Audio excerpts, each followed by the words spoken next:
السلام عليكم، ازيكم؟ هعمل معاكم النهارده القرص الطريه الفلاحه على اصولها. هعملها لكم بقى كده بمكونات بسيطه طعمها حلو خالص. كيلو من الدقيق و3 معالق كبار من السكر ومعلقه من السمسم ورشه من الملح ومعلقه من الخميره.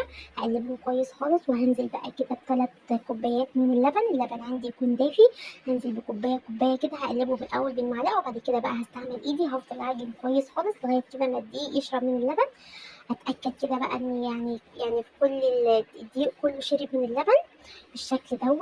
هضيف بقى كده اخر حاجه، هضيف كده كوبايه الا ربع من السمنه على زيت. هنزل كده بنص الكميه وهقلب كده شويه وبعد كده هنزل بقى بالكميه كلها. انتوا شايفين هفضل بقى اعجن لمده نص ساعه، مش اقل من نص ساعه، عشان خاطر العجينه بتاعتك تبقى ناجحه معاكي والقرص تكون هشه كده وطريه وطعمها حلو خالص. لازم تعجني كويس جدا لمده نص ساعه. شايفين انا فضلت اعجن لمده نص ساعه، بس انا جريت الفيديو. كده بقى هسيبها بقى تخمر معايا. قوامها حلو خالص، ما بتلزقش في الايد وفي نفس الوقت طريه جدا. هغطيها بقى كده بورق استريتش لمده نص ساعه لغايه كده ما تخمر معايا. شايفين شكلها خمرت معايا اهو. هشكلها بقى معاكم، ما بتلزقش في الايد وفي نفس الوقت طريه جدا. هجيب بقى كده عندي الصينيه انا مش دهناها اي ماده دهنيه نهائي.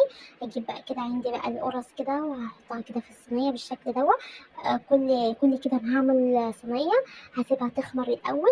هسيبها تخمر لمده ربع ساعه، بعد كده ادخلها بقى في الفرن على درجه حراره عاليه. وممكن كمان العجينه دي نحشيها جبن لو حابين. وهدخلها بقى الفرن، واول كده ما تخرج من الفرن هديها كده رشه بسيطه خالص من الميه وهسيبها بقى كده تبرد معايا. شايفين هشه وطعمها جميل، جربوها.